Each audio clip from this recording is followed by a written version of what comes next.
Hi friends, இன்னைக்கு நம்ம என்ன வீடியோ பார்க்க போறோம் அப்படினா chicken aioli. அதாவது இது ஒரு நார்த் இந்தியன் டிஷ்.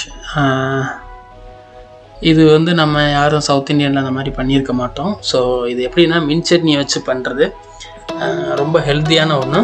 ஸோ அது வாங்க எப்படி ஈஸியாக பண்ணலாம் அப்படின்னு இந்த வீடியோவில் பார்க்கலாம். ஃபஸ்ட்டு நம்ம சிக்கன் டிக்கா எப்படி பண்ணுறோமோ அதே மெத்தட் தான். அந்த தந்தூரி ஓவன் இருந்தால் பண்ணலாம், இல்லை அப்படின்னாலும் நம்ம ஓவனில் நார்மல் ஓவனில் வேணாலும் பண்ணலாம், இல்லை தோசை தவாவில் வேணாலும் பண்ணலாம். ஸோ எங்கள்கிட்ட ஓவன் இருக்குது, அதனால் நான் ஓவனில் பண்ணுறேன். ஃபஸ்ட்டு சிக்கனை வந்து மேரினேட் பண்ணுறோம். Cumin powder, coriander powder, garam masala, உப்பு, பிளாக் பெப்பர், யோகர்ட், மின்ட் சட்னிக்குள்ள அந்த புதினா, green chilli, coriander leaves, ginger, garlic, அவ்வளோதான். இது போட்டு ஒரு மின்ட் சட்னி ரெடி பண்ணுறோம். அதோட இந்த சிக்கனில் கொஞ்சம் மசாலாஸெல்லாம் போட்டு மிக்ஸ் பண்ணுறோம். மிக்ஸ் பண்ணிவிட்டு ஒரு அரை மணி நேரம் கொஞ்சம் ஃப்ரிட்ஜ்லேயோ இல்லை வெளியிலேயோ வச்சிட வேண்டியதான். அப்போ தான் அந்த மசாலாஸ் வந்து சிக்கனில் பிடிக்கும். அப்போ தான் அந்த சிக்கன் வந்து சாப்பிடும்போது நல்ல டெண்டராகவும் ஜூஸியாகவும் இருக்கும். அதனால தான்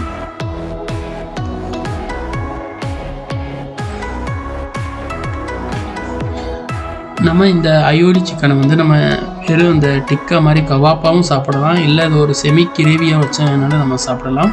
ஃபஸ்ட்டு இது கபாப்புக்குள்ளே மெரினேஷன், அதுக்கப்புறம் பார்க்கலாம் இந்த செமி கிரேவி எப்படி ரெடி பண்ணுறது அப்படின்னு. ஸோ இதெல்லாம் மிக்ஸ் பண்ணும்போது நம்ம கூடவே மஸ்டர்ட் ஆயில் ஆட் பண்ணுறோம். ஸோ தந்தூரி இந்த மாதிரி ஐட்டம் வரும்போது மஸ்டர்ட் ஆயில் அந்த பிளாக் சால்ட் தான் யூஸ் பண்ணுவாங்க அதிகமாக. அப்போ தான் அதோடைய டேஸ்ட்டு கிடைக்கும். அதனால் இப்போ மேரினேட் பண்ணும்போது நம்ம ஒரு எக்கு கொஞ்சம் யூஸ் பண்ணுறோம். எக்கு எதுக்குன்னா அந்த மசாலாஸில் வந்து கொஞ்சம் பஃபிங் காட்டும், அதுக்காக தான். அதே மாதிரி டேஸ்ட்டும் சூப்பராகவும் இருக்கும்.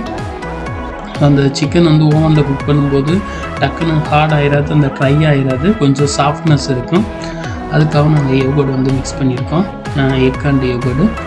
ஒன்ஸ் மிக்ஸ் பண்ணதுக்கப்புறமா இந்த மாதிரி ஒரு பிளேன் ட்ரேயில் வந்து சிங்கிள் பீஸாக அரேஞ்ச் பண்ணி வச்சுட்டு ஓவனை 180 டெம்பரேச்சரில் வச்சுட்டு அதுக்கப்புறமா நம்ம மேரினேட் பண்ணி வச்சுருக்க சிக்கனை வந்து உள்ளே வைக்கிறோம்.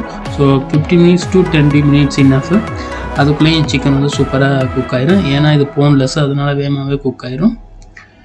இப்போ கிரேவி எப்படி பண்ணுறது அப்படின்னு பார்க்கலாம். ஸோ கிரேவி பண்ணும்போதும் நம்ம மஸ்டர்ட் ஆயில் ஆட் பண்ணுவோம், அப்போ தான் அதோடைய ஃப்ளேவர் நல்லாயிருக்கும். அதனால் ஃபஸ்ட்டு ஒரு பாத்திரத்தை நல்லா சூடு பண்ணுறோம். நான் அந்த போட்டு நல்லா சூடானதுக்கப்புறமா நம்மகிட்ட உள்ள மஸ்டர்ட் ஆயில் ஆட் பண்ணுறோம். ஸோ நான் இப்போ எவ்வளோ பேருக்கு பண்ணுறேன் அப்படின்னா, இந்த மசாலா வந்து 8 பேர் சாப்பிட்லாம். இந்த சிக்கன் ஆயில் 8 பேர் சாப்பிட்றோம், அதுக்காக தான் ரெடி பண்ணுறோம். ஆயில் நல்லா ஹீட் ஆனதுக்கப்புறமா குமின் சீடன் நல்லா ஜூலியாக கட் பண்ணி வச்சுருக்க ஜிஞ்சரும், அடுத்து சின்ன சின்னதாக கட் பண்ணி வச்சுருக்க அந்த கார்லிக் ஆட் பண்ணுறோம். ஆட் பண்ணி நல்லா ஒரு ப்ரௌன் கலர் வந்ததுக்கப்புறமா நம்ம சாப் பண்ணி வச்சுருக்க onion, tomato, ginger garlic paste கொஞ்சம் கொஞ்சமாக போட்டு நல்லா சாட்டே பண்ண வேண்டியதுதான்.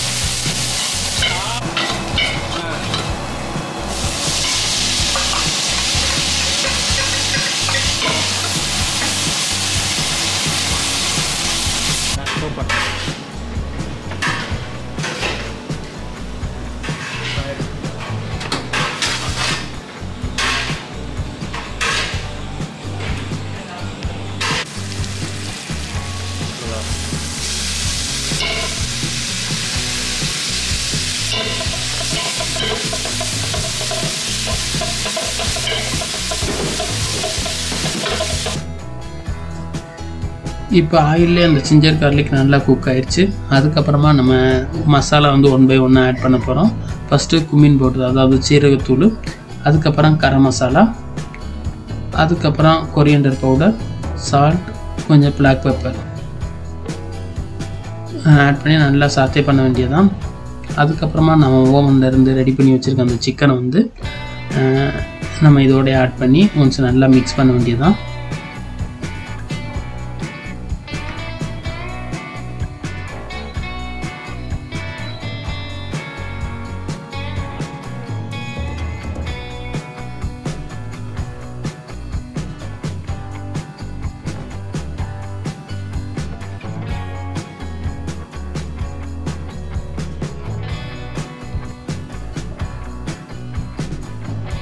இப்போ மசாலாலாம் நல்லா ஆயிலில் சாத்தே ஆயிடுச்சு. அதுக்கப்புறமா நம்ம ரெடி பண்ணி வச்சுருக்க அந்த மின் சட்னி, அதாவது அந்த க்ரீன் சட்னி வந்து இதில் ஆட் பண்ணுறோம்.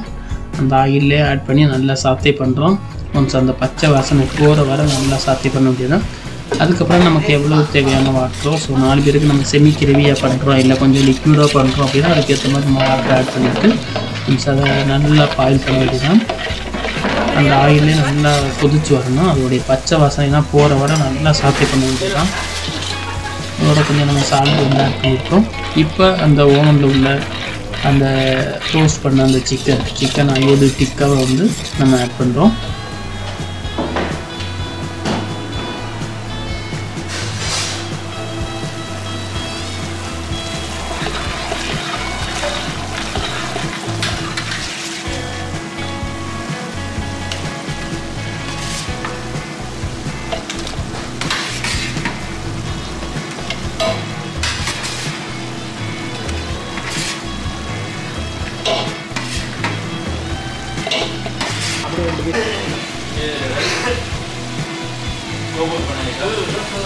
ஸோ நல்லா அது ஃப்ரை ஆனதுக்கப்புறமா அந்த குக்கிங் எல்லாம் அந்த பச்சை வாசனைலாம் போயிடுச்சு. நல்லா ஃப்ரை ஆனதுக்கப்புறம் குக்கிங் க்ரீமை வந்து ஆட் பண்ணுறோம்.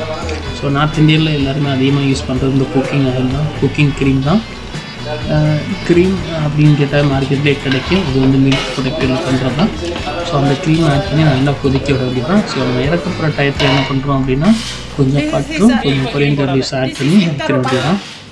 ஸோ அதுக்கப்புறம் கார்னிஷ்காக நம்ம கொஞ்சம் குக்கிங் ஆயில் ஆட் பண்ணி குக்கிங் க்ரீம் ஆட் பண்ணிவிட்டு ஒரு டெக்கரேஷன் மாதிரி லைட்டாக பண்ணிக்கிறோம். ஸோ இது பார்க்க வந்து கார்னிஷாகவும் இருக்கும், கொஞ்சம் சூப்பராகவும் இருக்கும். ஸோ சாப்பிடும்போது ரொம்ப ஜூஸியாக இருக்கும்.